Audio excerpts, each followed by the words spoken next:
வணக்கம். Java programming tutorial series உடைய 15வது video. இந்த வீடியோல பாலிமார்ஃபிசம்னா என்னன்னு பார்க்க போறோம். அப்புறம் என்னென்ன டைப் ஆஃப் பாலிமார்ஃபிசம் இருக்குன்னு பார்க்க போறோம்.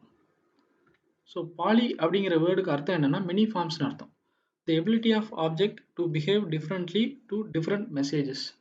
அதாவது ப்ரோக்ராமிங் ரன் பண்ணும்போது இல்லை கம்பைல் பண்ணும்போதோ ஒரு ஆப்ஜெக்ட் வந்து அந்த சுச்சுவேஷனுக்கு ஏற்ற மாதிரி அதோடைய டிஃப்ரெண்ட் ஃபார்ம்ஸை வந்து வெளிப்படுத்துது.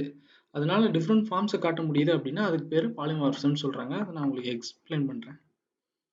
ரெண்டு டைப் ஆஃப் பாலிமார்ஃபிசம் இருக்குது. ஒன்று வந்து கம்பைல் டைம் பாலிமார்ஃபிசம், இன்னொன்று run time polymorphism. First compile time பாலிமார்ஃபிசம்னு என்னென்னா, இந்த கம்பைல் டைம் பாலிமார்ஃபிசத்தை எதை வச்சு அச்சீவ் பண்ணலாம்னா மெத்தட் ஓவர்லோடிங் அப்படிங்கிற கான்செப்ட் மூலிமா அச்சீவ் பண்ணலாம். ஸோ இதுக்கு முன்னாடியே மெத்தட் ஓவர்லோடிங் ஒரு வீடியோ பார்த்துருக்கோம், வீடியோ அப்லோட் பண்ணியிருக்கோம். அதை பற்றின டீட்டெயில்டு எக்ஸ்ப்ளனேஷன் வேணால் அந்த வீடியோ போய் பார்த்துட்டு இங்கே வாங்க. இருந்தாலும் நான் ஷார்ட்டாக இதை சொல்கிறேன். மெத்தட் ஓவர்லோடிங்னா என்னென்னா, ஒரே பேரில் நிறைய மெத்தட் கிரியேட் பண்ணுவோம். கிரியேட் பண்ணிவிட்டு அந்த ஒவ்வொரு மெத்தடையும் டிஃப்ரென்ஷியேட் பண்ணி காட்டுவோம். எப்படின்னா நம்பர் ஆஃப் ஆர்குமெண்ட்டோ இல்லை டைப் ஆஃப் ஆர்குமெண்ட்டோ. ஃபார் எக்ஸாம்பிள் ஆடுன்னு ஒரே பேரில் வந்து 3 மெத்தட் இருக்குது. 3 ஆட் மெத்தடில் ஃபஸ்ட் ஆட் மெத்தடில் வந்து ஒரு இன்டிஜர் வேரியபிள் தான் ஆர்குமெண்ட்டாக கொடுக்குறோம். செகண்ட் ஆட் மெத்தடில் ஒரு டபுள் வேரியபிளை வந்து ஆர்குமெண்ட்டாக கொடுக்குறோம். மூணாவது ஆட் மெத்தடில் 2 இன்டிஜர் வேரியபிள் ஆர்குமெண்ட்டாக கொடுக்குறோம். அப்போ கம்பைல் டைம்லேயே கம்பைலருக்கு தெரியும் ஃபஸ்ட் ஆட் மெத்தட் வந்து ஒரு இன்டிஜர் வேரியபிள் யூசர் இன்புட்டாக கொடுத்தா இதை ரன் பண்ணணும். ஒரு டபுள் வேல்யூவை மட்டும் யூசர் இன்புட்டாக கொடுத்தா இந்த ரெண்டாவது ஆட் மெத்தடை ரன் பண்ணணும். 2 இன்டிஜர் வேரியபிளை இன்புட்டாக கொடுத்தா மூணாவது ஆட் மெத்தடை ரன் பண்ணணும். அப்படிங்கிறது வந்து கம்பைல் டைம்லேயே அந்த கம்பைலருக்கு புரிஞ்சிடும். அதுக்கான சிக்னேச்சரை கிளாஸ் ஃபைலில் கிரியேட் பண்ணி வச்சிடும். அதாவது கிளாஸ் ஃபைல்னு என்னென்னா, நம்ம ஒரு ஜாவா ஃபைலை கம்பைல் பண்ணோம்னா, ஜாவா சி கமெண்ட் போட்டு கம்பைல் பண்ணால் நமக்கு வந்து ஒரு இன்டர்மீடியட் கிளாஸ் ஃபைல் கிடைக்கும். அந்த கிளாஸ் ஃபைலை தான் நம்ம ஃபைலாக ரன் பண்ணுவோம். ஸோ அப்போ கம்பைல் பண்ணும்போதே 3 ஆட் மெத்தட் இருக்குது, 3 மெத்தட் வித் சேம் நேம் ஆடுங்கிற பேர்லேயே இருக்குது அப்படின்னாலும் நம்பர் ஆஃப் ஆர்குமெண்ட்டாலையும் டைப் ஆஃப் ஆர்குமெண்ட்டாலையும் வந்து டிஃப்ரென்ஷியேட் ஆகி இருக்குது. அப்படிங்கும்போது கம்பைல் டைம்லேயே அந்த 3க்கும் ஏற்ற டிஃப்ரெண்ட் சிக்னேச்சரை கிரியேட் பண்ணி வச்சிடும் கிளாஸ் ஃபைல்லேயே. அப்போ ரன் பண்ணும்போது ஆட்டோமேட்டிக்காக அந்த கம்பைலரை பொறுத்த வரைக்கும் ரன் பண்ணும்போது 3மே டிஃப்ரெண்ட் மெத்தட், அவ்வளோதான். அதோடைய பேர்லாம் அதுக்கு தேவையில்லை, 3மே டிஃப்ரெண்ட் மெத்தட். ஸோ இது கம்பைல் டைம்லேயே நடக்கிறதுனால இது கம்பைல் டைம் பாலிமார்ஃபிசம்.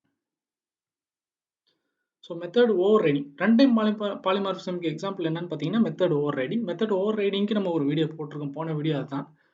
அதை பற்றின டீப் எக்ஸாம்பிள் வேணும் அப்படின்னா நீங்கள் அந்த வீடியோ பார்த்துட்டு வாங்க. இருந்தாலும் நான் இதில் ஷார்ட்டாக எக்ஸ்பிளைன் பண்ணுறேன்.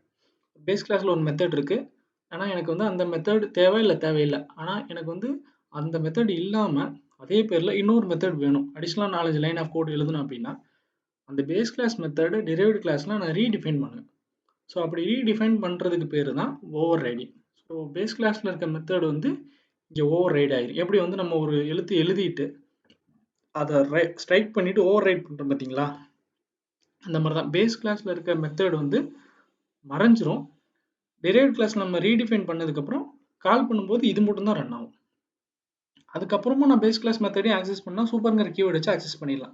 இப்போ ரன் டைமில் தான் ஒரு ஆப்ஜெக்டால் பேஸ் கிளாஸில் இருக்கிற மெத்தடை ரன் பண்ணணுமா இல்லை டிரைவ்டு கிளாஸில் இருக்கிற ரீடிஃபைன் பண்ண மெத்தடை ரன் பண்ணணுமான்னு டெசிஷன் மேக் பண்ண முடியும் ரன் டைமில். அதனால இது ரன் டைம் பாலிமார்ஃபிசம்.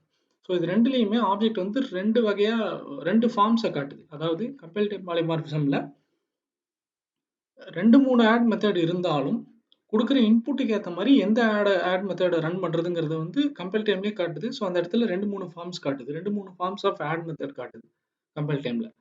அடுத்தது இதில் ரன் டைமில் பார்த்தீங்கன்னா 2 மெத்தடோட பேரும் ஒன்று தான். பேஸ் கிளாஸில் வந்து ஆடுன்னு ஒரு மெத்தட் இருக்குது, அந்த ஆடுங்கிற மெத்தட் நான் டிரைவ்டு கிளாஸில் ரீடிஃபைன் பண்ணும்போது அங்கேயும் ஆடுங்கிற பேர் தான் கொடுக்க போகிறேன். ரன் டைமில் தான் பேஸ் கிளாஸோடைய ஆட் மெத்தட் கால் பண்ணுறதா இல்லை டிரைவ்டு கிளாஸோடைய ஆட் மெத்தட் கால் பண்ணுறதான்னு காட்டுது. ஸோ அந்த ரன் டைமில் அந்த ஆட் மெத்தடே வேறு ஃபார்ம்ஸில் இருக்குது. ஸோ பேஸ் கிளாஸில் ஒரு ஃபார்ம்லையும் டிரைவ்டு கிளாஸில் ஒரு ஃபார்ம்லையும் ரன் டைமில். ஸோ இது ரன் டைம் பாலிமார்ஃபிசம். ஸோ இதுதான் பாலிமார்ஃபிசத்தோடைய டீப் எக்ஸாம்பிள்.